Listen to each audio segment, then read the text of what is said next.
በክለብ መረጃዎቻችን ቅድሚያ አርሰናልን እናገኛለን። አርሰናል፣ ቼልሲ እንዲሁም ደግሞ ሊቨርፑል በዚህ ወር መጨረሻ የዲን ሁይሰንን ዝውውር መጨረስ እንደሚፈልጉ ትላንትና ፋብሪዚዮ ሮማኖ መናገሩን ተመልክተናል። እንዲሁም ደግሞ ፋብሪዚዮ ሮማኖ አርሰናል በኩኛ ዝውውር ላይ ድጋሚ እንቅስቃሴዎችን ለመወሰን ንግግር ማድረግ ጀምሯል። በአንድሪያ ቤርታ እንዲሁም ደግሞ በኩኛ ወኪል መካከል ንግግር ለማድረግ ገጠሮ እንደያዘ ቤን ጃኮብስ በትላንትናው ዕለት መረጃ ይዞት መውጣት መቻሉን ነው እየተዘገበ የሚገኘው። እንዲሁ የአርሰናል ቁልፍ ኢላማዎችን ደግሞ በሰፊው እንመልከት። አርሰናል ቡድናቸውን ለማጠናከር በሚፈልጉበት ወቅት ቅድሚያ የሚሰጡት አዲስ አጥቂ ማግኘት ላይ ነው። በራዳር ላይ ካሉ ተጫዋቾች መካከል አሌክሳንደር አይዛክ፣ ቤንጃሚን ሴስኮ እንዲሁም ደግሞ ቪክተር ዮኮረስም ይገኙበታል። በተጨማሪም የሪያል ሶሴዳዶ አማካይ ማርቲን ዙቢሜንዲ ፍላጎት የክንፍ አጥቂ እንዲሁም ደግሞ ለቁልፍ ተጫዋቾች የሚደረጉ የኮንትራት ውሳኔዎች ላይ ጎን ለጎን የቅጥር እቅዶች አካል ይሆናሉ ተብሎም ይጠበቃል። በአጥቂ ቦታ ላይ ቅድሚያ የሚሰጠው አሌክሳንደር አይዛክ ነው። አርሰናል ክረምት በጀታቸውን ከፍተኛ ቦታ በመበጀት ከፍተኛ አጥቂ ለመሳብ አቅደዋል። በአንድሪያ ቤርታ እቅድ ግንባር ቀደም የኒውካስል ዩናይትድ አሌክሳንደር አይዛክ ወደ ለንደን መዘዋወር በክለቡ ውስጥ ተጽዕኖ ካላቸው ሰዎች ድጋፍ አግኝቷል። ምንም እንኳን ሊቨርፑልን ጨምሮ ሌሎች ክለቦች ቢኖሩትም አይዛክ ለሀሳቡ ክፍት እንደሆነ በደንብ እየተረዱ ምንጮችም እየገለጹ ነው የሚገኙት። ምንም እንኳን የአርሰናል ፍላጎት ቢኖረውም በአይዛክ ከፍተኛ ግምት ምክንያት በስምምነቱ ላይ ተግዳሮቶች ቀጥለዋል። ክለቡ እሱን ለማግኘት ሙሉን በጀት ሊወስድ እንደሚችልም ተገንዝበዋል። ይህንም የዝውውር ወጪ ጥንካሬውን ይፈጥራል። በአሁን ጊዜ አይዛክ ለሽያጭ እንደማይቀርብ እየተናገሩት ኒውካስሎች እንቅፋት አቅርበዋል። ለቻምፒየንስ ሊግ ማለፍ ጥረቶችን እየበለጠ ሊያወሳስበው እንደሚችል ነው እየተገለጸ የሚገኘው። በዚህም የተነሳ አማራጭ አጥቂዎችንም እያዩ ነው የሚገኙት። ለአሌክሳንደር አይዛክ ድርድር ቢደናቀፍ አርሰናሎች የአርቢ ሌፕዚጉን ቤንጃሚን ሴስኮ እንዲሁም ደግሞ የስፖርቲንግ ሊዝበኑን ቪክተር ዮኮረስን ጨምሮ ጥቂት አማራጮችን አስቀምጧል። ቤንጃሚን ሴስኮ ባለፈው ክረምት እሱን ለማስፈረም ከዚህ ቀደም ሲሞክሩ የቆየ ኢላማ እንደሆነ ይታወቃል። አርሰናል በጥር እንደገና ፍላጎትም አሳይቶም ነበር። ሆኖም ሌፕዚጎች ተጫዋቹን በዚህ የውድድር ዘመን ለማቆየት ቆርጦም ነበር። ወጣቱ ስሎቬኒያው በዚህ ሰዓት ላይ 26 ግቦችን አስቆጥሯል። ይህም ካለፈው ጎል እጅግ በጣም የተሻለ ነው። በ21 ዓመቱ ለአርሰናል በቴክኒክ እንዲሁም ደግሞ በፋይናንሻል ጉዳዮች ላይ ጥሩ ኢንቨስትመንት ሊሆንም ይችላል። ይህ በእንዲህ እንዳለ አንድሪያ ቤርታ ከደረሰ በኋላ የዩኮረስ መግለጫ በአርሰናል ውስጥ ከፍተኛ ተቀባይነትም እያገኘ ነው የሚገኘው። 38 የሊግ ግቦችን ያስቆጠረበት አስደናቂ የውድድር ዘመን ከአይዛክ ጋር ሲወዳደር ወጪ ቆጣቢ አማራጭም ተደርጎ ይወሰዳል። ሁለቱም ተጫዋቾች የመልቀቂያ አንቀጻቸውን ይዞ የቀረበ ሲሆን እንዲሁም ደግሞ በቅርብ ጊዜ የተደረጉ ውይይቶች ከየክለቦቻቸው ዝቅተኛ ክፍያ ለመደራደር ፈቃደኛ መሆናቸውን ነው የሚያመላክተው። አርሰናል እንዲሁ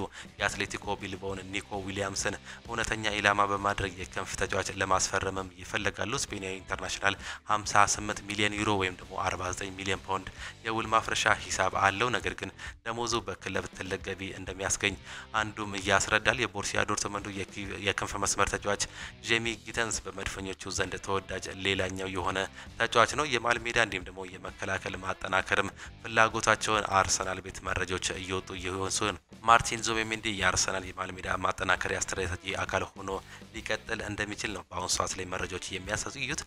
ለዚህ የሽግግር መሰረት የተጣለበት ሲሆን የሚሰናበትም ጀርጊኒዮ ይተካዋል ተብሎ ይጠበቃል። የዙቢሜንዲ ፊርማ ከቶማስ ፓርቴ ጋር ባለው የኮንትራት ድርድር ሂደት ላይ የተመሰረተ እንደሆነ መረጃዎች ሲያሳዩ የወደፊት እጣ ፈንታው እርግጠኛ ባልሆነው የ31 ዓመቱ ጋናዊ ኢንተርናሽናል በሚቀጥለው ወር ኮንትራቱን ሲያልቅ የሚቀጥለውን ነገር እንደሚመለከት በአንድሪያ ቤርታ መውጣቱ የአቅጣጫ ለውጥ አሳይቷል። እንዲሁም ደግሞ ፓርቴ በሰሜን ለንደን የመቆየት እድሉም ሰፊ ነው እየተባለ የሚገኘው። በመከላከል በኩል የዊሊያም ሳሊባ እንዲሁም ደግሞ ጋብሪኤል ማጋሌዝ የኮንትራት ማራዘሚያዎችን ማረጋገጥ አስፈላጊ ነው። አሁን ላይ ለእነዚህ ተከላካዮች ጋር አዲስ ኮንትራት ለመፈራረም እየተንቀሳቀሱ ይገኛሉ። የኮንትራት ድርድር እንዲሁም ደግሞ የተጫዋቾችም እንቅስቃሴ እየበዛ ሲሆን አርሰናል ቡድኑን ለማጠናከር ባለፈ ቡካዮ ሳካን ጨምሮ ከበርካታ ተጫዋቾች ጋር ወሳኝ የሆነ የኮንትራት ድርድር በማድረግ ላይ ይገኛል። የመድፈኞቹ ውይይቶች ብሩህ ተስፋ እንዳላቸው እየተገለጸ ሲሆን አላማው የሳካ ከክለብ ጋር ከፍተኛ ገቢ ካላቸው ሰዎች ውስጥ አንዱ ማረጋገጥ ነው። ክለቡ እንደ ማይክል ሉዊስ ስኬሊ እንዲሁም ደግሞ ኢታን ንዋኔሪ ላሉ ወጣት ተጫዋቾች አዲስ ኮንትራት ለማግኘት ትኩረቶችን ሰጥቶ እየሰራ ሲሆን በሚቀጥለው ክረምት ኮንትራቱን የሚጠናቀቀውን የሌሳንድሮ ትሮዛርድን የውል ማፍረሻ ለማስከበርም ይህንኑ ነገር ለማድረግ እየጣሩም ነው የሚገኙት። በመልቀቅ ረገድ በውሰት የተቀበለው ራሂም ስተርሊንግ ወደ ቼልሲ የሚመለስ ሲሆን ሌሎቹ እንደ ኑኖ ታቫሬስ፣ ፋብሪዮ ቬራ እንዲሁም ደግሞ አልበርት ሳምቢሎኮንጋ ክለቡን ሊለቁ የሚችሉ እንደሆነ ቢቢሲ ስፖርት ዋቢ አድርገው በሰፊው መግለጫ ይዞ መውጣትም ችሏል። ማርቲን ዙቢሜንዲ አርሰናልን ይቀላቀላል ተብሎ ይጠበቃል። እናም የዓለም ክለቦች ዋንጫ በፊት ፍላሜንጎን ሊቀላቀል የሚችለው ጀርጊኒዮን እየተካል ነው እየተባለ የሚገኘው። ክለቡ ሌላ አማካይ ማስፈረም ይሆን እንደሆነ ለመወሰን ከቶማስ ፓርቴ ጋር ያለው የኮንትራት ንግግሮች እንዴት እንደሚሆን ይታያል። ፓርቴ በሚቀጥለው ወር ኮንትራቱ ሲጠናቀቅ ሊለቅ የሚችል ይመስል ነበር። ነገር ግን የአንድሪያ ብርታ መምጣት ጉዳዩን ለውጦታል። እናም ተጫዋቹ በአርሰናል የመቆየት እድል እንዳለው በትላንትናው ዕለት ጆን ክሮክስ ይዞት የወጣው ዘገባም በሰፊው ያመላክታል።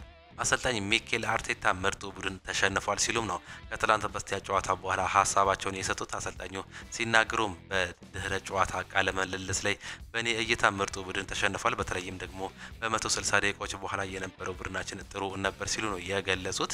ይህንን የምለው እኔ ብቻ አይደለሁም፣ ፒኤስጂዎችም ይህንን ይላሉ፣ ይህንን ሀሳባቸውንም ነግረውኛል ሲሉ ሀሳባቸውን ገልጸው ነበር። ነገር ግን አሰልጣኝ አርሴን ቬንገር የአርቴታን መግለጫ አልቀበለውም ሲሉ ነው የገለጹት። የአርሰናል አንጋፋ አሰልጣኝ የሆኑት አርሴን ቬንገር ከትላንት በስቲያ ምሽት አሰልጣኝ ሚኬል አርቴታ ስለ አርሰናል የሰጠውን መግለጫ አልቀበለውም ሲሉ ተናግሯል። እንደሚደርስ ዘገባ ከሆነ አርቴታ ከፓሪስ ሰን ዠርሜን ጋር ባደረገው የሻምፒዮንስ ሊግ የግማሽ ፍጻሜ ሁለተኛ ጨዋታ በኋላ አርሰናል በአሁኑ ጊዜ በአውሮፓ ምርጡ ቡድን ነው፣ እናም ይህንን ውድድር ለማሸነፍ ተዘጋጅተናል፣ ተጫዋቾቻችንን በዚህ ደረጃ መጫወት የሚችሉበትን ሁኔታ በቁርጠኝነት አሳይቷል፣ ምንም እንኳን ብንሸነፍም ሲሉ ተናግረው ነበር። በዚህም አሰልጣኝ አርሴን ቬንገር ከጨዋታው በኋላ እንዲህ ብለዋል።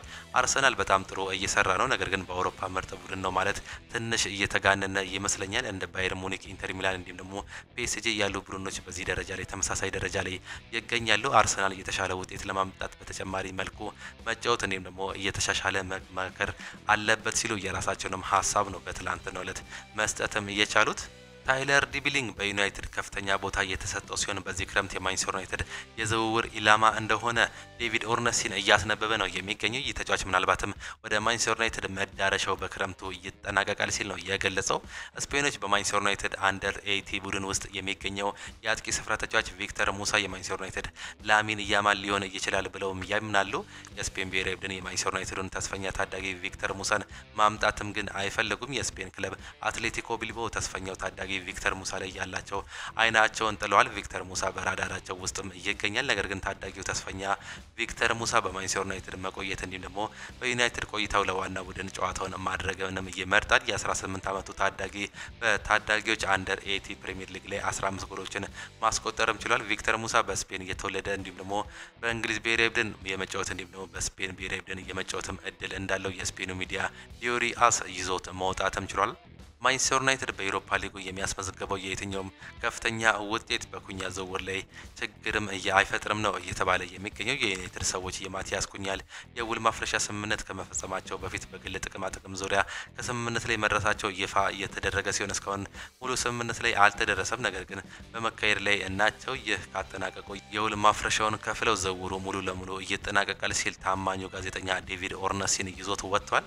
ናፖሊ በተጫዋቹ ሉካኮ እንዲሁም ደግሞ በኬቨን ዴብሩይነ መካከል ያለውን መልካም ግንኙነት ተጠቅሞ ኬቨን ዴብሩይነን ጥያቄ ለማቅረብ ሙከራ እያደርጋል ሲል ዲማርዚዮ ከጣሊያን ያለውን ጋዜጣ ይዞ መውጣት ችሏል። ናፖሊ ዴብሩይነን ለማስፈረም ድርድር እንደጀመረ ስካይ ስፖርትም ማጠናከር እየቻለ ሲሆን ኬቨን ዴብሩይነ በአውሮፓ ታላላቅ ክለቦችም በመፈለግ ላይም ይገኛል። ምሽቱ በተሰማ ዜና ሁለት መረጃዎች እንደሚያሳዩት ከሆነ ቤልጅየማዊውን ለማስፈረም ጥያቄ ማቅረባቸው እየተገለጸ ነው የሚገኘው። አንደኛው የእንግሊዙ ክለብ ሊቨርፑል ሲሆን ሌላኛው ደግሞ የናፖሊው እንደሆነ ነው እየተገለጸ የሚገኘው። ዲማርዚዮ ደግሞ ስካይ ስፖርት ይህንን በሰፊው እየዘገቡትም ይገኛሉ። ናፖሊ ጃክ ግሪሊሽንም ለማስፈረም ፍላጎት አላቸው። እንዲሁም ደግሞ አንቶኒዮ ኮንቴ የማንቸስተር ዩናይትድ የክንፍ መስመር ተጫዋች እንደሚያደንቀው ሰን ስፖርት ይህንን መረጃ ይዞትም መውጣት ችሏል።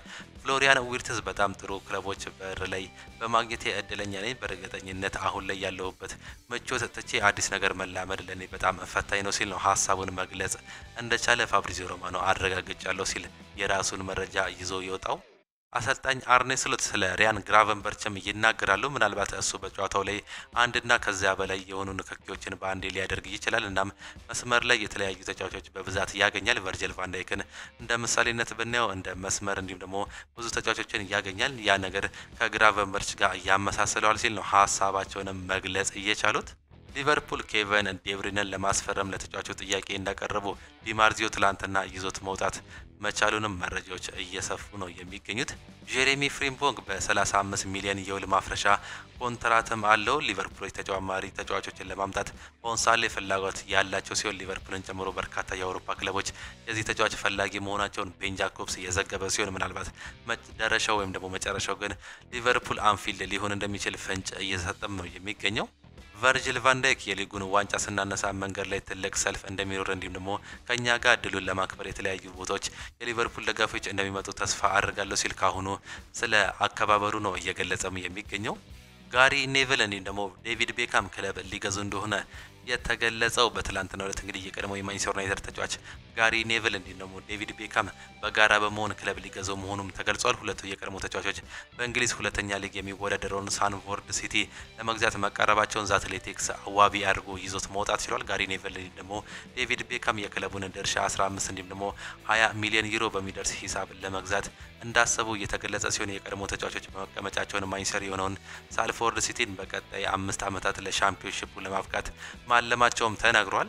ያለ ኪሊያን ምባፔ ለሻምፒዮንስ ሊግ ፍጻሜ የደረሰውን ፒኤስጂን ደግሞ በሰፊው እንመልከት። በካታሪያን ባለሀብቶች የሚተዳደረው የፈረንሳዩ ኃያል ክለብ ፒኤስጂ በሀገር ውስጥ ያለውን ተደጋጋሚ የበላይነት በአውሮፓ ላይ ለማሳየት ከአሰልጣኝ እስከ ስመጥር የእግር ኳስ ኮከቦች ወደ ፓሪስ ቤት ቢኮበልሉም የሚፈልገውን የሻምፒዮንስ ሊግ ዋንጫ ሊያመጡለት ግን አልቻሉም። ኔይማር ከባርሴሎና፣ ኪሊያን ምባፔ ከሞናኮ ያስፈረሙት ፒኤስጂዎች በተለይ በኪሊያን ምባፔ ላይ ጥገኛ የሆነ ቡድን የተለያዩ አሰልጣኞችንም ሰርተዋል። የኪሊያን ምባፔ ልብ በተደጋጋሚ ወደ ሌሎች የአውሮፓ ክለቦች ሲያማጥር ፒኤስጂ ምባፔን በእጅ መንሻ በአውሮፓ ከፍተኛ ተከፋይ አድርጎት እንዲጫወትለትም አግባብቶትም ነበር። በእርግጥ ምባፔ በፒኤስጂ ቤት አሰልጣኞች ሲቀይሩ አቋሙ ሳይለወጥ የክለቡ ግብ የማስቆጠር ኃላፊነት በብቃት ሲወጣ ቢቆይም በአውሮፓ መድረክ ከፒኤስጂ ጋር ውጤታማ መሆንም አልቻለም። በክረምት የዝውውር መስኮት ሪያል ማድሪድን ሲቀላቀል ብዙ ምክንያቶች የፓሪስ ክለብ ይጎዳል ተብሎ ተገልጾም ነበር። በአንድ በኩል በርካታ ሚሊዮን ፓውንዶች ለምባፔ ሲከፈል የነበረው ፒኤስጂ በነፃ ዝውውር ሪያል ማድሪድን ሲቀላቀል በፋይናንሻል በኩል ተጎጂም ነበር። በሌላ በኩል ምባፔ ላይ ጥገኛ የነበረው ፒኤስጂ እንዴት ያለ እርሱ መጫወት ይችላል የሚለው አሳሳቢ ጉዳይ መሆኑ ነበር የተገለጸው።